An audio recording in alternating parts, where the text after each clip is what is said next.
அழுகி கொஞ்ச நாளுக்கு அப்புறம் இறந்து போயிடுங்க, எடையும் குறைஞ்சு போயிடும்.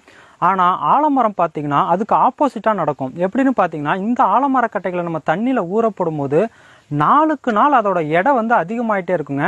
இதுவுமே ஒரு நாள் அழுகி அந்த கட்டைகள் இறந்து போனாலுமே 100-200 வருடங்களுக்கு அப்புறம் மீண்டும் அந்த கட்டைகள் முளைக்குமா. அவ்வளோ பெரிய சக்தி கொண்டதான் ஆலமரம். இதனாலேயே கிணறு போன்ற தண்ணீர் உள்ள இடத்துல இந்த மரக்கட்டைகளை பயன்படுத்தியிருக்காங்க. அது போல கேம்ப் போறவங்களுமே டென்ட் போடுறதுக்காக இந்த ஆலமர விழுது கட்டைகளை தான் பயன்படுத்துறாங்க. அடுத்து ஒரு கிராமத்துல ஆடோ மாடோ குட்டி போட்டுடுச்சுன்னா கடைசியில இளங்குடி அப்படின்னு ஒன்று போடுங்க. இதை நஞ்சு கொடின்னு கூட சொல்லுவாங்க.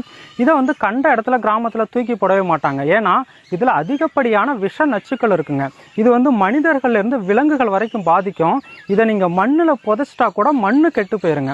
ஸோ இந்த நஞ்சு கொடியை தான் ஆலமரத்துல ஒரு வைக்கோல் சுத்தி கட்டி விட்டுருவாங்க. இப்படி ஆலமரத்துல கட்டும் போது குறைந்த நேரத்திலேயே அந்த விஷ நச்சுக்கள் எல்லாம் அழிஞ்சிருங்க. துர்நாற்றமும் சுத்தமா வீசாதுங்க. இது தமிழனோட எவ்வளவு பெரிய கண்டுபிடிப்பு பாருங்க. இதுல இன்னொரு விஷயமும் இருக்குங்க. ஒரு கிராமத்துக்கு வியாபாரிகள் ஆடு மாடுகள் வாங்க வரும்போது முதல்ல ஆலமரத்தை தான் பார்ப்பாங்களாம். ஆலமரத்தில் எத்தனை நஞ்சு கொடிகள் கட்டியிருக்காங்க அப்படிங்கிறத பார்த்துட்டு அங்கே எத்தனை ஆடுகள் இருக்கும் அப்படிங்கிறத கூட அவங்க கணக்கிட்டு இருக்காங்க பாருங்க. அடுத்து நம் முன்னோர்கள் நிறைய இடங்கள்ல சுமை தாங்கி கல்லுன்னு ஒன்று வச்சிருப்பாங்க.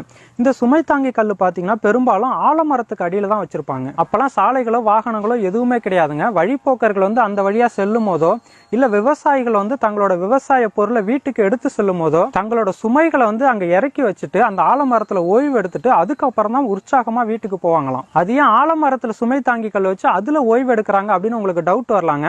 ஆமா, ஆலமரத்துல இருக்கக்கூடிய ஆக்சிஜன் காற்று அவங்களை உற்சாகப்படுத்தி அடுத்து அவங்க ரொம்ப தூரம் போறதுக்கான அந்த களைப்பு இல்லாம செஞ்சிருமா. இவங்க சுமந்து வர அந்த பொருட்கள்ல ஏதாவது விஷத்தன்மை இருந்தாலும் அந்த ஆலமரம் அதை அழிச்சிருமா. எவ்வளவு பெரிய விஷயம் பாருங்க. இதுல இன்னொரு விஷயமும் இருக்குங்க.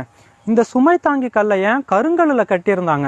ஏன்னா ஆலமரத்துல இருக்கக்கூடிய அந்த ஆக்சிஜன் காற்றை உறிஞ்சக்கூடிய ஒரே பொருள் கருங்கல் தாங்க. இதை அவங்க தெரிஞ்சு வச்சிருக்காங்க. இதனாலதான் சுமை தாங்கி கல்லை கருங்கல்லால கட்டியிருக்காங்க. அந்த கருங்கலுக்கு கீழே நம்ம ஓய்வெடுக்கும் போது நம்மளுடைய உடம்பு புத்துணர்ச்சி பெறுதுங்க. இதைத்தான் காலை கல்லும் மாலை புல்லும் ஆலை வெல்லும் அப்படின்னு ஒரு பழமொழி சொல்றாங்க. இந்த காலத்துல ஆடு மாடு குதிரை பன்றி யானை கழுதை இப்படி எல்லா உயிரினங்களும் மேய்ச்சலுக்கு போகுமா. அப்படி மேய்ச்சலுக்கு போகும்போது அங்க சாணங்கள் போடுங்க. அந்த சாணத்து மேல நேரடியா சூரிய கதிர்கள் படும்போது கிருமிகள் அழிக்கப்படுது.